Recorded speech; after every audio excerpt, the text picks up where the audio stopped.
Stage 4 మోకాళ్ల అరుగుదలకి నొప్పి లేకుండా కీళ్ల మార్పిడి ఆపరేషన్ చేయబడును. Doctor Ramesh Gajula, endoscopic spine ortho surgeon and pain physician, Panacea spine pain ortho and sleep center, Uppal, Hyderabad. ప్రపంచం అంతా చాలా వేగంగా డెవలప్ అవుతుంది. అన్ని దేశాలు ఒకదాన్ని మించి ఒకటి డెవలప్ అయ్యేందుకు ప్రయత్నాలు చేస్తున్నాయి. కేవలం డెవలప్మెంట్ గురించి మాత్రమే ప్రయత్నాలు చేస్తే బాగానే ఉంటుంది, కానీ కొన్ని దేశాలు మాత్రం ఆధిపత్యం కోసం ప్రయత్నాలు చేస్తున్నాయి. అందులో ప్రపంచానికి నేను పెద్దన్నా అని చెప్పుకునే అమెరికా గురించి మనం చూస్తూనే ఉన్నాం. ఎన్ని దారుణాలు, ఎన్ని దాష్టికాలు చేస్తుందో మనం చూస్తున్నాం.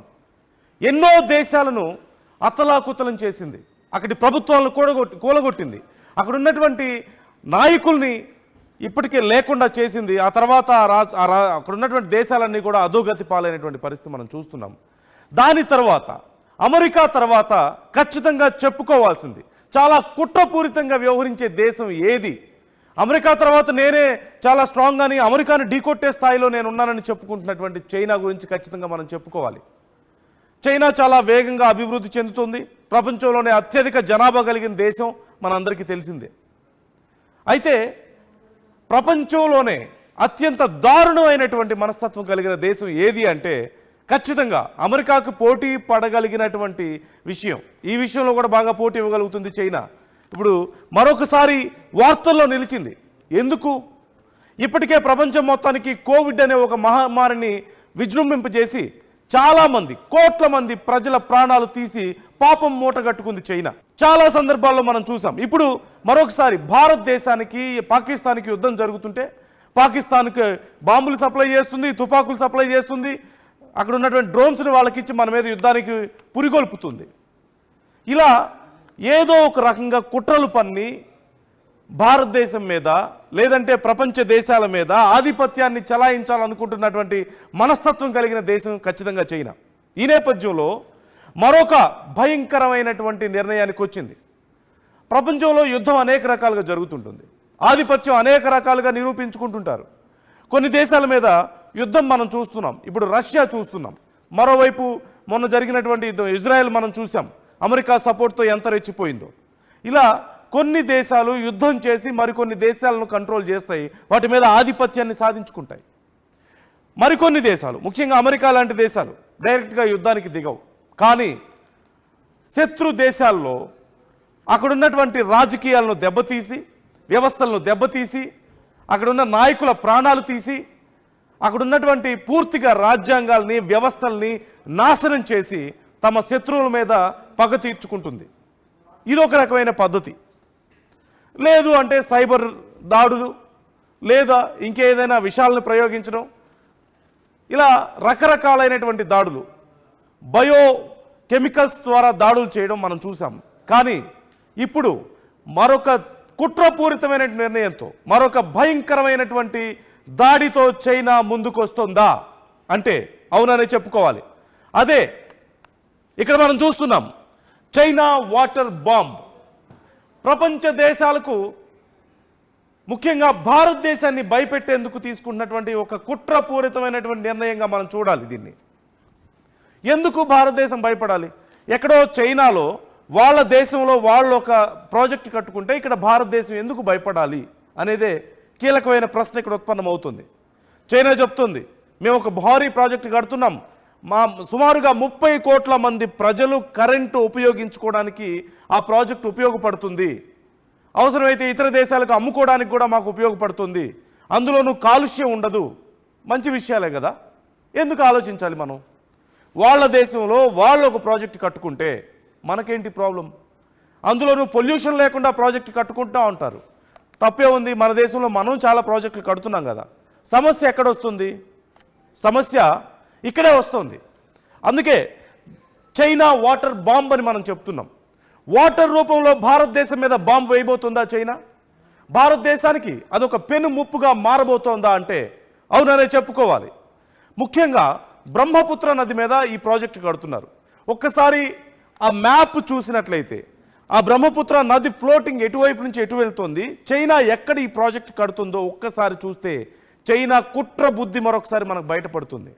చైనా వక్ర బుద్ధి తెలుస్తుంది, చైనా కుతంత్రం మనకు అర్థమవుతుంది. కట్టేది ప్రాజెక్టే, కానీ చైనాకు అవసరమైనప్పుడు అది ఖచ్చితంగా భారతదేశం మీద ఒక వెపన్లా మారబోతుంది.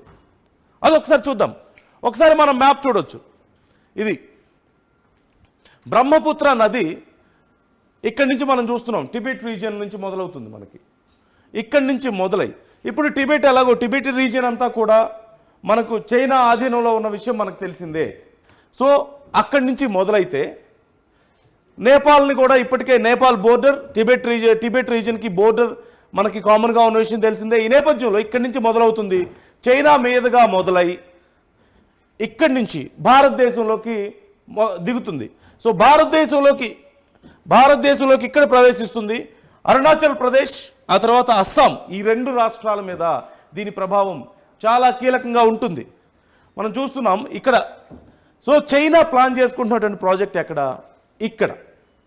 సో చైనా గుండా ప్రవహిస్తున్నటువంటి నీరు ఇదంతా ఉంది. టిబెట్ రీజియన్ దగ్గర నుంచి మొదలు పెడితే ఇక్కడంతా చైనా ప్రాంతం గుండా ప్రవహిస్తుంటే మరి ఇక్కడే ఎందుకు ప్రాజెక్టు కడుతోంది అనేది కీలకమైనటువంటి అంశం.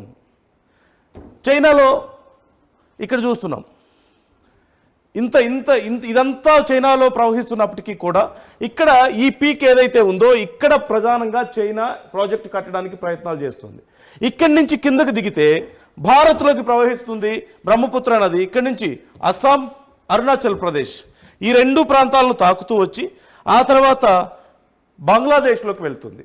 సో ఒక్క ప్రాజెక్టు ద్వారా 2 దేశాలను చైనా భయపెట్టబోతుందా అనేదే ఇక్కడ కీలకమైన అంశం.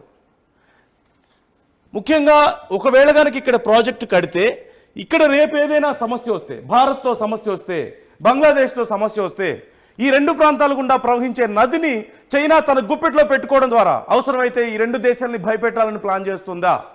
ప్రపంచంలోనే అతి గొప్ప పవర్ ప్లాంట్ని నేను నిర్మిస్తున్నానని చెప్తున్న చైనా ఇప్పుడు ఆ పవర్ ప్లాంట్ కోసం ఉపయోగించుకుంటున్నటువంటి ఈ ప్రాజెక్ట్ను ఒక బాంబులాగా వాడుకోబోతుందా?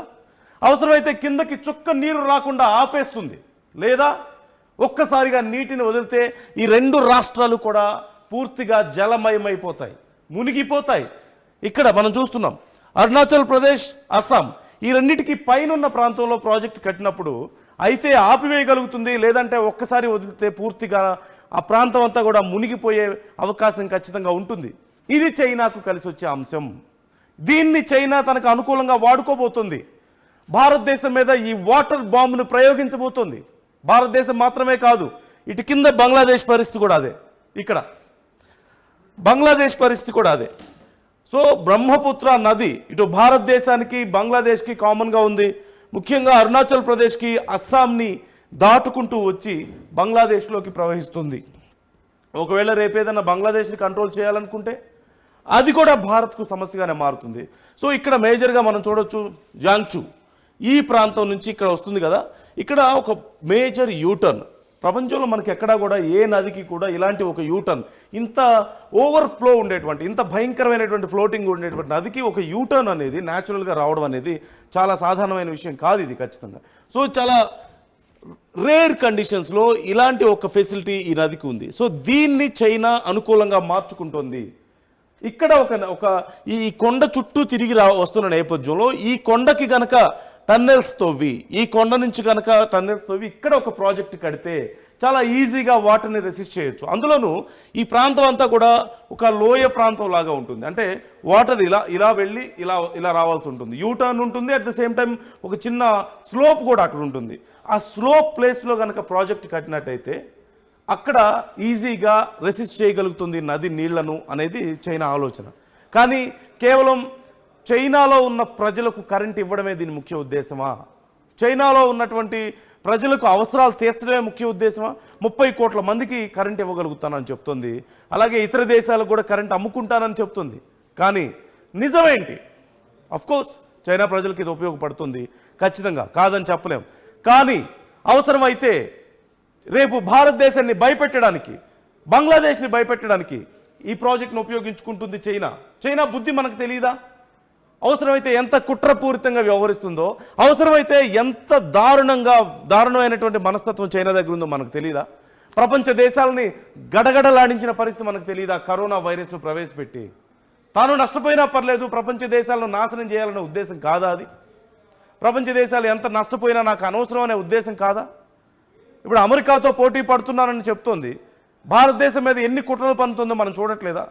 పాకిస్తాన్కు డ్రోన్స్ ఇవ్వడం లేదా? పాకిస్తాన్కు ఆర్థిక సాయం చేయడం లేదా? పాకిస్తాన్కు గన్స్ ఇవ్వడం లేదా? బాంబ్స్ ఇవ్వడం లేదా?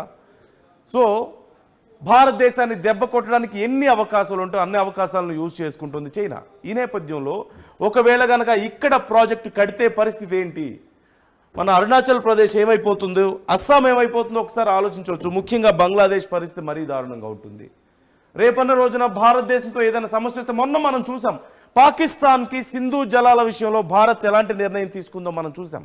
రేపు అలాంటి ఒక నిర్ణయం, ప్రాజెక్టు మా ప్రాంతంలో ఉంది, మా ప్రాజెక్టు మేము నచ్చినట్టు చేసుకుంటామని చెప్పి చైనా చేస్తే ఏంటి పరిస్థితి? చుక్క నీరు కిందకు దిగదు. ఇక్కడి నుంచి పూర్తిగా అరుణాచల్ ప్రదేశ్కి, అస్సాంకి ఒక్క చుక్క నీరు కిందకు దిగకపోతే పరిస్థితి ఎంత దారుణంగా ఉంటుంది? రెండు రాష్ట్రాల పరిస్థితి పూర్తిగా ఎండిపోవాల్సిన స్థితికి రాదా? అలాంటప్పుడు భారత్ ఏం చేయగలుగుతుంది? అలా ఏమన్నా భారత్ను లొంగ తీసుకోవాలని ప్రయత్నం చేస్తుందా?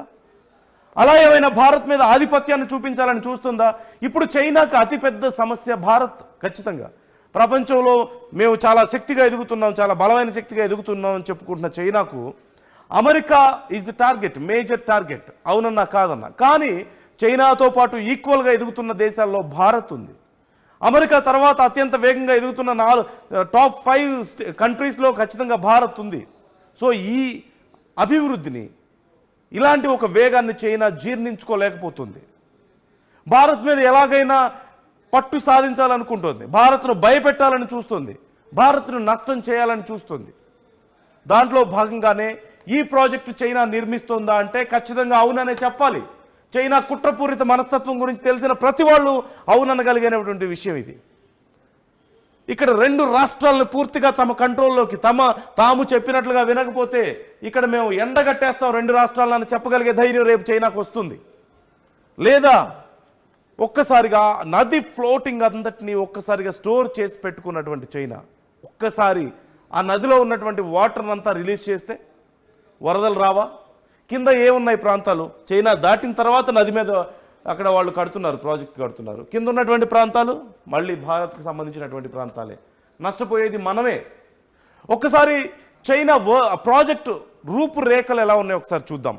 ఇది ప్రాజెక్ట్, ఇంత భారీ ప్రాజెక్టు, ప్రపంచంలోనే అతిపెద్ద ప్రాజెక్ట్. మొత్తం 5 భాగాలుగా, అంటే 5 చిన్న చిన్న భాగాలుగా కలిపి ఒక భారీ ప్రాజెక్టును చైనా నిర్మిస్తుంది. సో మనం చూడొచ్చు, ఇది చైనా నిర్మిస్తున్న ప్రాజెక్టు యొక్క రూపురేఖలు మనం చూస్తున్నాం. చైనా ప్రాజెక్ట్ రూపురేఖల్ని మనం చూస్తున్నాం. ఇక్కడ ఇంత పెద్ద ప్రాజెక్ట్ నిర్మిస్తుంది. ఒకవేళ కనుక ఇంత భారీ ప్రాజెక్ట్ ద్వారా నీటిని కనుక ఆపి రేపు ఒక్కసారిగా రిలీజ్ చేస్తే పరిస్థితి ఏంటి అనేదే ఇక్కడ చాలా కీలకమైనటువంటి అంశం.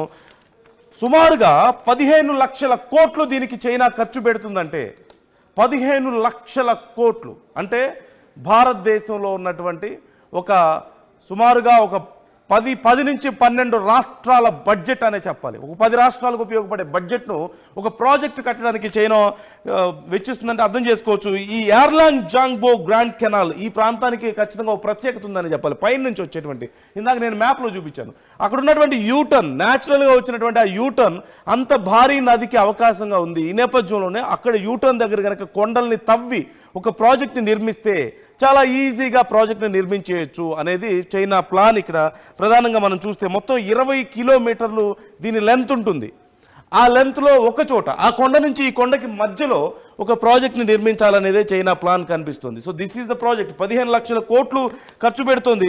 అతిపెద్ద ప్రాజెక్ట్, ప్రపంచంలోనే అతిపెద్ద 3 గోర్జెస్ డ్యామ్ ఉంది. ఇప్పుడు దాన్ని కూడా మించిపోయేలా చైనా ఈ ప్రాజెక్టును చేపడుతుంది. మొత్తం నీటి నిల్వ సామర్థ్యం చూసుకున్నా సరే, దీన్ని ఖర్చు తీసుకున్నా సరే, ప్రపంచంలో ఎంత పెద్ద ప్రాజెక్ట్ ఇంకొకటి లేదనే చెప్పాలి. మొత్తం 40 మిలియన్ కిలోవాట్ల విద్యుత్ ఉత్పత్తి చేస్తానని చైనా చెప్తుంది. 300 బిలియన్ కిలోవాట్లు సంవత్సరానికి, గంటకు 40 మిలియన్ కిలోవాట్లు, సంవత్సరానికి 300 బిలియన్ కిలోవాట్ల పవర్ని నేను జనరేట్ చేయగలుగుతాను. నా దేశంలో 30 కోట్ల మందికి పవర్ ఉపయోగపడుతుంది. ప్రపంచ దేశాలకు నేను అమ్ముతానంటూ చైనా చెప్తుంది. అంతా బాగానే ఉంది. కానీ ఏదైనా తేడా వస్తే భారతదేశంలో 2 స్టేట్స్ పూర్తిగా నామరూపం లేకుండా పోతాయి. అవసరమైతే చైనా ఈ 2 స్టేట్స్ని నీళ్లు కిందకి రిలీజ్ చేయకుండా ఎండిపోయేలా చేసి నాశనం చేయగలిగే శక్తి కలిగి ఉంటుంది. అట్ ది సేమ్ టైం ఒకవేళ కనుక ఒక్కసారిగా నీటిని వదిలితే ఆ 2 స్టేట్స్ పూర్తిగా వరదలో చిక్కుకుపోయి పూర్తిగా కొట్టుకుపోయే పరిస్థితి కూడా ఉంటుంది. సో ఇది అతిపెద్ద సమస్య. అయితే చైనా చెప్తుంది మీకు ఏ సమస్య ఉండదు, మా దేశంలో మేము కట్టుకుంటున్నామని. కానీ పెద్ద నదీ పరివాహక ప్రాంతం ఉన్నటువంటి చైనా కేవలం ఎందుకని ఆ టాప్లోనే కట్టాల్సి వస్తుంది, ఆ పైనే ఎందుకు కడుతుంది? ముఖ్యంగా భారతదేశం అరుణాచల్ ప్రదేశ్ నెత్తి మీద ఎందుకు వెళ్ళి కూర్చుంటుంది ప్రాజెక్టు పేరుతో అంటే ఖచ్చితంగా అవసరమైతే దాన్ని ఒక వెపన్లా వాడుకోవడానికి, ఒక వాటర్ బాంబ్ని ఇండియా మీద ప్రయోగించడానికి చైనా ప్లాన్గా ఇక్కడ మనం చూడవచ్చు. చైనా యొక్క మనస్తత్వాన్ని ఇక్కడ మనం ఒకసారి అర్థం చేసుకోవాలి. చాలా సందర్భాల్లో మనం చూసాం ఎంత కుట్రపూరితంగా వ్యవహరిస్తుందో. భారతదేశంతో నిజం చెప్పాలంటే ఫైట్ చేయాల్సిన అవసరం చైనాకి ఎంత ఉంది? భారత సైనికులతో దారుణంగా గొడవ పడిన సందర్భాలు లేవా? తుపాకులతో కాలిస్తేనో లేదంటే ఇంకేదైనా దాడి చేసే దమ్ము లేక, మనతో యుద్ధం చేసే దమ్ము లేక, చివరికి మన సైనికుల మీద రాళ్లతో కర్రలతో దాడి చేసి అక్కడ కూడా మనతో తన్నులు తిన్న సందర్భాలు లేవా? ప్రపంచం ముందు తలదించుకున్న సందర్భాలు లేవా? కరోనా పేరుతో ప్రపంచంలో అత్యధిక జనాభాను మింగేసినటువంటి ఒక వెపన్ని తయారు చేసిన చైనా ప్రపంచం ముందు తలదించుకోలేదా మరొకసారి? అక్కడ ఉన్నటువంటి ఆహారపు అలవాట్ల విషయం ఇక ప్రత్యేకంగా చెప్పుకోవాలా? భారతదేశం యొక్క కల్చర్ని, చాలా దేశాల యొక్క కల్చర్ని కలగలుపుకొని మాదొక సపరేట్ కల్చర్ అని చెప్పుకున్నటువంటి చైనా ముఖ్యంగా ఇతర దేశాల నుంచి గ్రాప్ చేసినటువంటి ఎన్నో బెనిఫిట్స్ని తమవి అని చెప్పుకోవట్లేదా? ఇప్పుడు ముఖ్యంగా ఈ ప్రాజెక్టుల విషయం, ఇప్పుడు ఇంతకుముందు మనం మాట్లాడుకున్నట్టుగా పాకిస్తాన్కు గన్ సప్లై చేయడం, ఆర్థికంగా సప్లై చేయడం, భారతదేశానికి గర్భశత్రువు పాకిస్తాన్ అని తెలిసి కావాలని భారతదేశాన్ని డైరెక్ట్గా దెబ్బ కొట్టలేక వెనక నుంచి వెన్నుపోటు పొడవడం మొదలుపెట్టలేదా? పాకిస్తాన్కు డబ్బులు ఇవ్వడం లేదా? పాకిస్తాన్కు గన్స్ ఇవ్వడం లేదా? పాకిస్తాన్కు బాంబులు ఇవ్వడం లేదా? డ్రోన్స్ ఇవ్వడం లేదా? ఇస్తే ఏమైంది? చివరికి భారతదేశంలో ఒక చిన్న ప్రాంతాన్ని కూడా కదిలించలేని పరిస్థితి. వెంట్రుకవాసి కూడా భారతదేశానికి నష్టం జరగలేదు. ఆ చైనా ప్రొడక్ట్స్ అన్నీ కూడా పూర్తిగా గాల్లోనే భారతదేశం పేల్చేయలేదా? అక్కడ ఉన్నటువంటి డ్రోన్స్ అన్నీ కూడా నాశనం చేయలేదా? ఏం జరిగింది నష్టం? చివరికి ఏమీ చేయలేకపోతుంది. డైరెక్ట్గా భారతదేశంతో యుద్ధం చేయలేని పరిస్థితి, డైరెక్ట్గా భారతదేశాన్ని ఆర్థికంగా దెబ్బకొట్టాలని ఎన్నో ప్రయత్నాలు చేసింది, ఉపయోగం లేకుండా పోయింది. ఇప్పుడు పాకిస్తాన్ అడ్డు పెట్టుకొని పాకిస్తాన్ భుజం మీద తుపాకీ పెట్టి భారతదేశాన్ని కాల్చాలని చూసింది, నష్టపరచాలని చూసింది, అది ఉపయోగం లేకుండా పోయింది. ఇప్పుడు ఇది వాటర్ బాంబ్ను ప్రయోగించాలి భారతదేశం మీద నిర్ణయించుకుంది.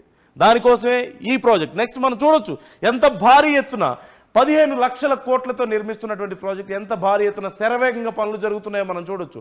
భారత్ నుంచి అభ్యంతరాలు ఉన్నా సరే వాటికి సరైన సమాధానం చెప్పకుండా ఒక అష్యూరెన్స్ అనేది ఇవ్వకుండా తన పని తాను చేసుకుపోతున్నటువంటి పరిస్థితి మనకు కనిపిస్తుంది. నెక్స్ట్ విజువల్స్ ఒకసారి చూద్దాం. ప్రాజెక్టు పనులు ఎలా జరుగుతున్నాయి ఇదో ఇక్కడ మనం చూస్తున్నాం. మొత్తం 5 భాగాలుగా ఈ ప్రాజెక్టు వర్క్ జరుగుతుంది. ఇట్లా స్టెప్ బై స్టెప్ మొత్తం 5 ప్రాజెక్ట్స్ నిర్మిస్తుంది. ఈ 5 ప్రాజెక్ట్స్ కలిపి ఒక భారీ ప్రాజెక్టుగా మారబోతుంది. దానికి సంబంధించిన డీటెయిల్స్ మనం చూస్తున్నాం. నెక్స్ట్ చూస్తున్నాం. అక్కడ పనులు ఎలా జరుగుతున్నాయో చూడొచ్చు. పెద్ద క్రేన్లు, పెద్ద ప్రాజెక్ట్కి సంబంధించి ఈ ఉపయోగించేటువంటి వెపనరీ ఐటమ్స్ ఏవైతే ఉన్నాయో వాటన్నిటిని కూడా గాలిలో ఎయిర్ లిఫ్ట్ ద్వారా తీసుకుపోతున్నటువంటి పరిస్థితి మనం చూస్తున్నాం. స్క్రీన్లో చూడొచ్చు. భారీ క్రేన్లను పెద్ద పరికరాలను తీసుకువెళ్ళి వీలైనంత త్వరగా ఈ ప్రాజెక్ట్ని ఫినిష్ చేయాలనేది చైనా కుట్రగా కనిపిస్తుంది. భారతదేశం అడుగుతుంది, మరి మాకు రేపు ఏదైనా సమస్య వస్తే సమాధానం ఏంటి, మా పరిస్థితి ఏంటి, ఒకవేళ మా రాష్ట్రాల పరిస్థితి ఏంటి అని అడుగుతుంది. మీ నీళ్ళు మీరు వాడుకోండి, మాకేం అవసరం లేదు, మాకేం సంబంధం లేదు, మేము కేవలం మాకు అవసరమైనటువంటి నీళ్ళనే వాడుకుంటాం, మా కరెంట్ తయారు చేసుకుంటామని చైనా చెప్తున్నప్పటికీ కూడా అసలు నష్టం భారత్కే ఉందా? అంటే తమకి అవసరమైనటువంటి కరెంటు ఉపయోగాలను తీర్చుకోవడం ఒక అంశం అయితే, అవసరమైతే భారతదేశాన్ని నష్టపరచడం ఇక్కడ ప్రధానమైనటువంటి అంశం. భారతదేశంలో ఉన్నటువంటి 2 రాష్ట్రాలు, 2 ఊర్లు కాదు, 2 రాష్ట్రాలే చైనా గుప్పిట్లోకి వెళ్ళే అవకాశం ఉంటుంది. చైనా దయ మీద రేపు బతకాల్సి వస్తుంది. ఇప్పుడు సింధు జలాలను ఆపేస్తే పాకిస్తాన్ పరిస్థితి ఏంటో మనం చూస్తున్నాం. పూర్తిగా అక్కడ ఉన్నటువంటి 70-80% అగ్రికల్చర్ అంతా కూడా సింధు జలాల మీద ఆధారపడి ఉంది. పాకిస్తాన్ ఎండిపోతుంది, చివరికి కాళ్ల బేరానికి రావాల్సిన పరిస్థితి మనకు కనిపిస్తుంది. రేపు భారత్ని అలాంటి స్థితికి తీసుకురావడం చైనా ఒక ఉద్దేశమా? రేపు వాటర్ అన్ని కూడా వాళ్ళ హోల్డ్ చేస్తే ఏంటి పరిస్థితి? లేదా రేపు వాటర్ ఒక్కసారిగా రిలీజ్ చేస్తే భారత్ పరిస్థితి ఏంటి? 2 రాష్ట్రాలు మునిగిపోతాయి. హోల్డ్ చేస్తేనేమో 2 రాష్ట్రాలు ఎండిపోతాయి, వదిలేస్తేనేమో 2 రాష్ట్రాలు మునిగిపోతాయి. కింద బంగ్లాదేశ్ పరిస్థితి ఇంకా దారుణంగా తయారవుతుంది. ఇప్పటికే ఆర్థికంగా రాజకీయంగా నానా అవస్థలు పడుతుంది బంగ్లాదేశ్. మరి ఇలాంటి పరిస్థితుల్లో చైనా కడుతున్నటువంటి ఈ ప్రాజెక్టును మనం పాజిటివ్గానే చూడాలా? చైనా కుట్రకోణంలో ఆలోచించదని మనం నమ్మాలా? చైనా ఒక్కరి బుద్ధి గురించి మనకు తెలియదా? ఎప్పటికీ అక్కడ అధ్యక్షుడు ఏమైపోయాడో తెలీదు. ఇక్కడ తీసుకుంటున్నటువంటి నిర్ణయాలు, చేస్తున్నటువంటి పనుల వల్ల అక్కడ చాలా రాజకీయ ఒత్తిడి పెరిగింది. ఇప్పటికే అక్కడ పరిస్థితి మారిపోతుందని కూడా చెప్తున్నారు. కానీ తన బుద్ధి మాత్రం మారదు. నాయకుడు ఎవరొచ్చినా సరే భారతదేశమే ఒక ప్రధాన శత్రువుగా మారిపోయింది.